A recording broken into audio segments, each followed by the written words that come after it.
What's going on, guys? Welcome back to the channel. Today's video, NFL preseason here on Friday. We got two games to go over. We're going to talk spread total, anything I can possibly discuss with you guys to maybe help you cash a ticket. If you're new to my channel, definitely hit that subscribe button. I'll be posting a video for all these Saturday games as well. And I think just for fun, I'm talking a very, very small, fun-sized wager. Going to try to hit a home run parlay with tomorrow's game. So look forward to that Saturday video. And in addition to that, guys, I'm covering every game this year, college football and NFL, every game, every week, spread total props, parlays, ladder challenges, all that good stuff. Definitely hit that subscribe button, guys. Drop a like on the video. And later this week, as college football rapidly approaches, guys, college football is Saturday, week from Saturday. So about 8 days away is officially college football, NFL shortly after that. So later this week, I'm going to have a season special available. A lot of people ask me about this sort of a thing, and I didn't offer it in the past, but this year I will have a football specific package. So it's going to be at a highly discounted price off my regular rates for those people who just want my football wagers. Here you go. You can lock in the whole season, college and pro. That runs through playoffs, Super Bowl, college football playoff. I'm talking the whole season, start to finish. So Thursday and Friday, it'll be available. Look for those videos then, the pricing, all that good stuff. If you have any questions, you can always check by the email or whatever. Leave comments here on YouTube, whatever you guys want, man. But let's dig into these games, man. Let's talk some football here, making the official transition today away from baseball. Not necessarily from a betting perspective, but here on YouTube, my content from this point forward, besides maybe just one or two more videos, is going to be football only. So you guys can look forward to that. Let me bring up Pickett Sports. We'll look at the best lines available for these two games. And, it's preseason. Take it with a grain of salt. I'm just going to talk you through these two games, and I'm just going to let you know what goes through my head. Maybe it's right. Maybe it's wrong. I don't know. I'm not from the future. All I can do is look at the odds here, talk this over with you guys, and give you my thinking. You guys can always let me know in the comment section what you guys think, what you guys are betting, all that good stuff. Titans and Falcons. Look, I still think the line is short. Man. The Titans are just one of these teams. They got work to do. Cam Moore, look, I like this guy. Do I think he's going to be a Hall of Famer someday? Yeah. Like, I really like, I'm huge on this young guy here, Cam Moore. Look, the Titans got smashed by the Bucs, gashed on the run game. We don't have to worry about Bijan Robinson. We don't have to worry about starters for Atlanta. Titans got some stuff to work on. They should tighten up the defense. They're looking to build here. It's an organization that had a bad year last year. They're in a doable division. I mean, here we go. Week 2 NFL preseason. This is time for, they got to start making some ground up here. So I expect not only to get some good players in the game versus for the Titans versus the Falcons here for this first half at least, but just start to finish. I expect a focus group. I just think the Titans are just going to take this game wildly more serious than the Falcons. I think the Falcons kind of know what they're at. They're not going to be playing everybody. Titans, the coach in there, I think they're going to be getting after it in this game. So let's click on this game further, see if Pickett has first half lines available here, even in the preseason. And they do. So let's look at the first half. It's under a field goal. There you go. I would go with that. I would play the Titans -2.5. I'd play them full game as well. You can get a 3.5 on Fanatics. Looks like Profit X is up at 5.5.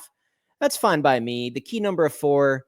It's not one of the biggest ones, but it's pretty important. I mean, 4, it lands on 4 more than you guys think, man. That's the difference between a touchdown and a field goal. So I could definitely see the margin being 4 in this game. And to complement why I think that is because I also think the under is the play in this game. Look, we saw so many overs.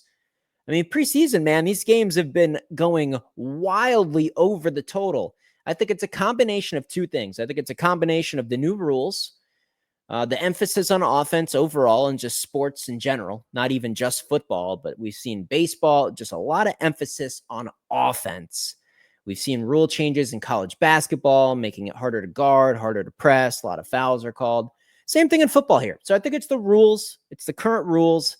And I just think in this day and age, I just really believe whether it was a secret meeting by the NFL to let everybody know, to get everybody on the same page or not, I just think the defensive players in today's modern era, yes, they're out there to possibly land a starting position themselves, but they're not out there to kill someone, man. They're not headhunting. You can't do that anymore anyway. I remember Monday Night Football, they had a segment, it was called Jacked Up, and they'd have the top 5 hits from the week, people getting absolutely creamed. And it was one of my favorite segments I've ever seen, man. I used to specifically, yell to a friend or my dad or whatever, hey, the Jacked Up segment, they're about to show the 5 hits from the week. It was a lot of fun to watch. You just don't see that anymore. So I think there's an emphasis here in the preseason that the defensive players, they just know it's not right to just go a little bit over the top and maybe injure somebody. So I get it. Everybody's out here in the preseason fighting for jobs. I'm totally aware of that.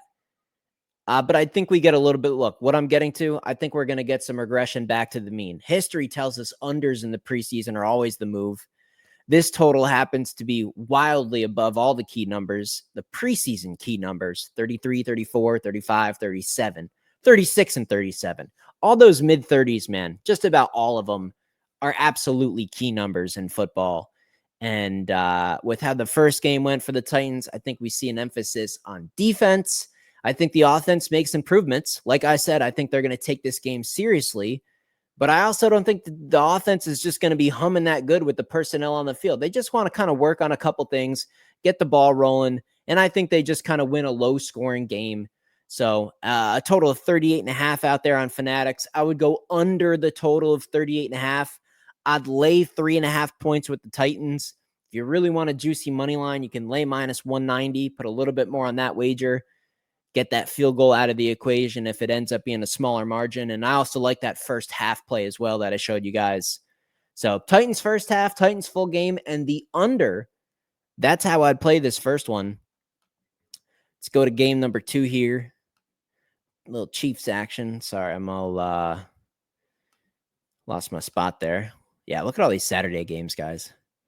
On the 16th. Wow. Some 17th as well. Some 18th as well. A lot of football, guys. I'm going to have videos every day here, next 3-4 days. Chiefs Seahawks, check it out. By the way, guys, Pickett Sports. You can get some public betting information. Let's pop back to that first game really quick before we move on, just to see where the money's being bet. And it's coming on the Titans, and for good reason. And the money splits look good. I've told you guys repeatedly for years here on my YouTube channel. Public bets, they're fine. It's 2025. Everybody can get the same information. And, it's sports. Nothing's always a guarantee, but on paper, certain things are just going to pan out. But the money splits look good here. Less than half of the bets right now are on Tennessee. And for good reason. We all saw that first game. They got clobbered. Only 44.5% of the bets right now against the spread are on Tennessee Titans, but almost 70% of the money. There's some sharp action on the Tennessee side. A little bit of a public underdog there with Atlanta. So keep that in mind for that first game. Game number 2, a lot of Seattle money. Same type of money splits, though. The money splits look okay, right? 60%, roughly 60% of bets coming on the Seahawks. About 80% of the money. Money line splits, sort of similar. I think that looks okay. I'm not going to raise any alarm bells or any flags like that. A little bit of sharp action on the under, on the total in this game. I think I'd go against that, though. I think I'd play over the total of 38.5 in this game. And I think I'd go with Seattle. On what usually is a sucker bet. Usually minus 2.5, you want the dog. That's just how sports betting works. You get a 6.5, a 9.5. You want to be taking the dog in those positions most of the time. Laying 7.5, laying 10 and a hook. Generally, those are the right sides to be on the favorites. I'm going to fall into the trap. Maybe it's trap. I'll fall into it. Give me Seattle here, minus 2.5. I like the way they looked against the Raiders. The Chiefs, at least according to Andy Reid, probably not going to play anybody important in this game. They do want to work on the second and third groups, no doubt about it. Damn. Leftover tea. That'll work. Back to what I was saying. Yeah, I like the Seahawks here. I'll lay the cheap number. I think the Chiefs, they're going to work on that second and third group, no doubt about it. I just don't think the personnel's quite even. I'm okay with the quarterback room here for Seattle. I think they'll be able to move the football. I think the Chiefs will be focused. I think maybe not the key players will be on the field for the Chiefs, but I think the duration that the same groups of players are on the field is going to be nice. And maybe it takes a drive or two for those groups to be in sync. But I think we could get some second half offense out of KC in this game. I think we get a little bit more first half offense from Seattle in this game. I think combined it gets us over the total of 38.5. And I'll go with the cheap favorite here. I know that the Chiefs are the Chiefs. I get it. Andy Reid, all that good stuff. But yeah, according to Andy Reid and him in the preseason, man, I guess we never know for sure. But it looks like nobody really important is going to be at least starting this game. So I'm going to go with the Seahawks. I'll go with the cheap favorite here. I think the line's short. And I'm going to go with an over in that one. So there you guys go. 2 games tomorrow, much bigger slate. We'll talk about those games in depth. I'll cook up a parlay for fun. Maybe there'll be some props available. We'll see what we can do tomorrow. But let me know in the comment section what you guys are thinking on these 2 games. Am I going to bet either of these? Probably not. Got 1 week and 1 day from college football. Then it's liftoff. Then it's fireworks, man. By the way, if you look at my numbers, well, I guess I don't have college football on the screen. NFL last year, only 23.4 units. That's low. That's low profit, man. I expect a huge year of football. I'm completely shifting my focus away from baseball to football. And it's time, man. It's time to start growing the bankroll again. It's been taking a hit with baseball. I'm not going to sugarcoat it. Football season's here, ladies and gentlemen. We're about a week away. It's going to be a lot of fun. See you in the next video.